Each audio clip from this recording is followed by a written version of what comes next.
Welcome back to the Begin Purpose podcast, and welcome to the next episode in the Body Mass Identity Weight Loss Identity track. In our last episode, we talked about attempt fatigue, the exhaustion of having tried before, and we finally did the math nobody does. You met Carlos and his 16 attempts, and we asked the question that changes the whole ledger. What's more likely? That 16 separate, independently designed approaches all somehow detected and were defeated by the same hidden flaw in one person, or that there's something about how those approaches are designed that doesn't account for how real human lives actually work. We took a record of so-called failures and refiled it where it always belonged, under information. And some of you did yesterday's practice. 1 attempt, 2 questions, 1 sentence, and maybe felt for the first time in a long time something other than shame when you looked back at your own history. If that was you, hold on to it. That's evidence, and it counts. Today, I want to continue that journey by walking into territory that carries more shame and receives less understanding than almost anything else in this work. This episode is called Emotional Coping, and it's about what happens when food becomes a tool for managing feelings, stress, sadness, loneliness, boredom, even celebration. I told you last time we'd look at why this is not a character flaw, why it's actually one of the most human things there is, and what it means to build out the toolbox so food isn't the only tool in it. So let's begin. And let's begin with a story. His name is Marcus, and he comes from the body mass identity work. Marcus gained 60 pounds in the 18 months after his wife died. He didn't notice it happening. There was no single day where he decided to eat differently, or move less, or stop caring for himself. There was just a long, gray stretch of time where getting through each day was the only goal that existed, and food was one of the few things that reliably made the next hour feel survivable. A late-night bowl of cereal wasn't a choice in any meaningful sense. It was closer to breathing, something the body reached for because it needed something, and this was available, and it helped, a little, for a little while. 18 months later, Marcus looked in the mirror one morning and didn't recognize the person looking back. And I want you to notice the thought that followed. It wasn't compassion for a man who had just survived the hardest season of his life. It was, what is wrong with me? Maybe you know that mirror. Maybe your version wasn't grief. Maybe it was a divorce, an illness, a layoff, a brutal stretch of caregiving, a postpartum year that nobody prepared you for, a depression that swallowed whole months. And maybe, on the other side of it, you asked Marcus's question, what is wrong with me? Today, I want to show you why that question, however understandable, was aimed at entirely the wrong target. Let's start with the thing that almost never gets said out loud. Using food to cope with emotion is not a character flaw, and it is not unusual. It is one of the most common things human beings do, and it has been part of human life for as long as food and feelings have coexisted, which is to say, forever. Think about it. We bring casseroles to grieving families. We celebrate with cake. We mark every holiday, every milestone, every reunion with a meal. Comfort food isn't a modern invention or a personal weakness. It's woven into how humans relate to each other and to their own feelings. When you reached for food in a hard moment, you weren't malfunctioning. You were doing something profoundly, anciently human.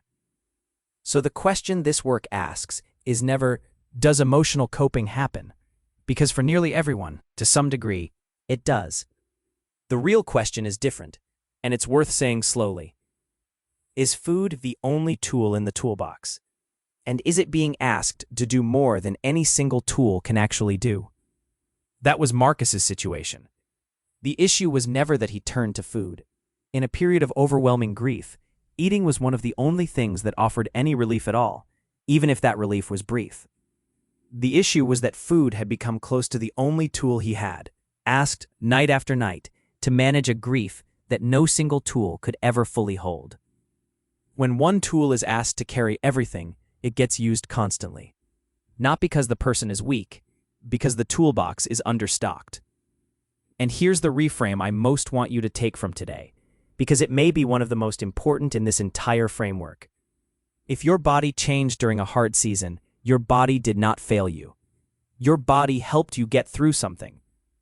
That runs against almost everything our culture teaches about weight and self-control. We talk about weight gain during hard times as evidence of letting things slip, as if the real failure was in not maintaining a workout routine and a balanced diet while also grieving a spouse, or caring for a dying parent, or surviving a layoff with 3 kids at home. But consider what actually happens under sustained stress. The body's systems shift toward conserving energy, toward quick sources of comfort and relief, away from the kind of long-horizon planning that healthy habits usually require. That's not a moral failing. It's a survival adaptation, the same kind that has carried humans through hard winters and crises for as long as humans have existed. Your body did something it was, in a real sense, built to do. The food, the stillness, the changed sleep, these weren't betrayals of some better self who would have handled the hard season more gracefully. They were coping mechanisms, imperfect ones maybe, but coping mechanisms are not failures. They're tools, often the only tools available at the time, and the fact that they came with costs doesn't erase the fact that they also, in some real way, helped. Your body kept a record of your survival. That record deserves to be read with accuracy, not contempt. Now, there's an order of operations here, and it's easy to skip, especially if you're eager to change. Before any new coping strategy can take root, something has to come first, and it's the thing almost nobody offers: acknowledgement. Honor what the body did and why, not as an excuse and not as a permanent identity, as an accurate account of what happened, free of judgment. Only after that does it make sense to ask the second question: what new forms of support might serve me now, in this different season?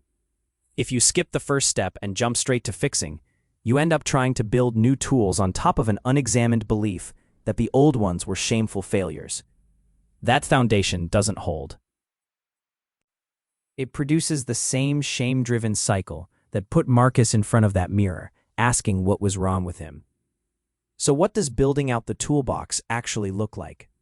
Not like removing food as a coping tool entirely.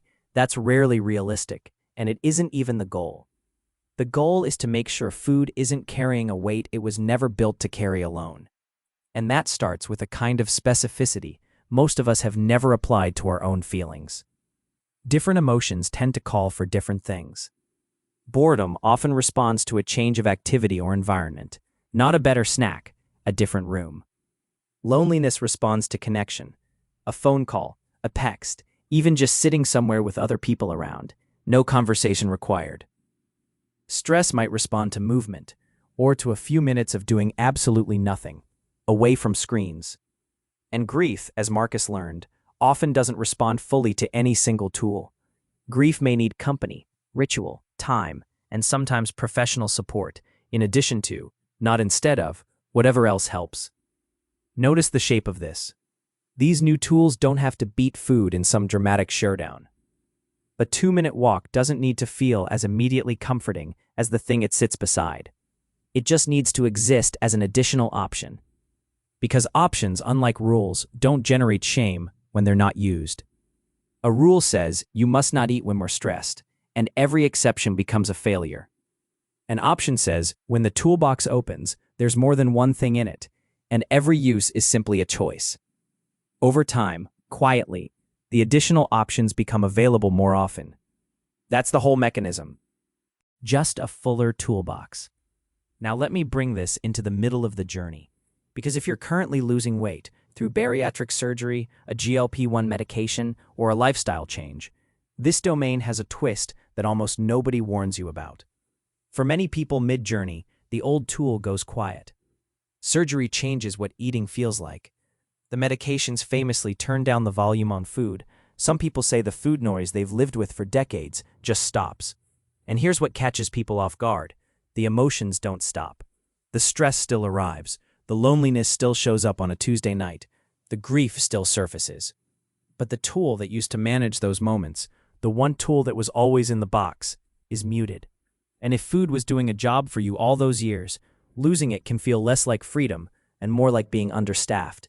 Some people even describe a strange grief about it, and then feel ashamed of that grief, because aren't they supposed to be happy the cravings are gone? If that's you, hear this clearly. Nothing is wrong with you. The medicine or the surgery changed the biology of appetite. It did not change the emotional need that appetite was quietly serving. That gap between what the treatment handles and what it was never designed to handle is exactly where identity management belongs, alongside your medical care, never instead of it. Your care team is managing the biology, and managing it well. What they can't see unless you tell them is the job food was doing. So tell them.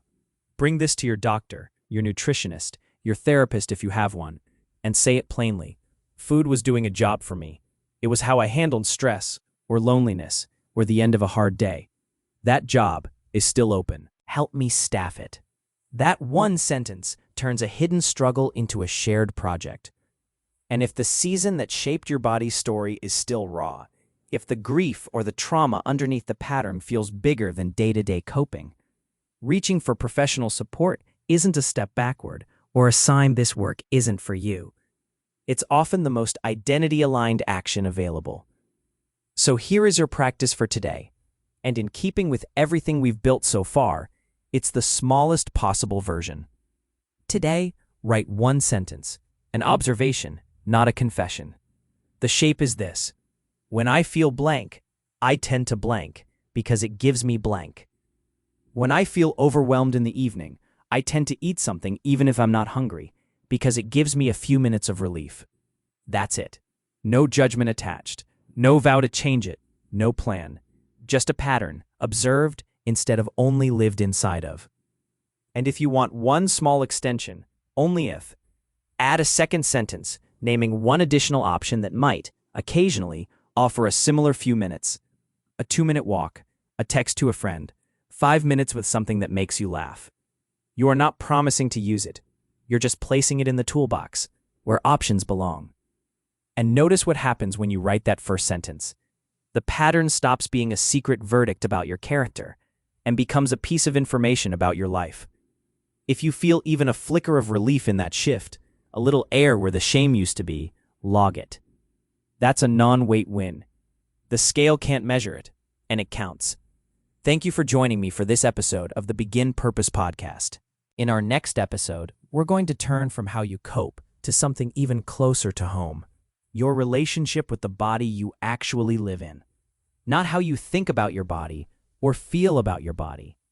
How you treat it day to day. Sleep, rest, care, the appointments postponed and the signals pushed through. We'll talk about why beliefs and behaviors don't always match, and why repairing that relationship doesn't require a grand gesture. Just small, repeated signals that say, I'm paying attention to you now. Until then, do today's practice. One feeling, one pattern, one sentence. And remember, a failed method does not mean a failed person. You are not broken. This is Begin Purpose, and today is a good day to put one more tool in the toolbox. One quick note before you go.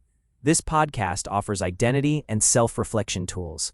It is not medical, psychological, or nutritional advice.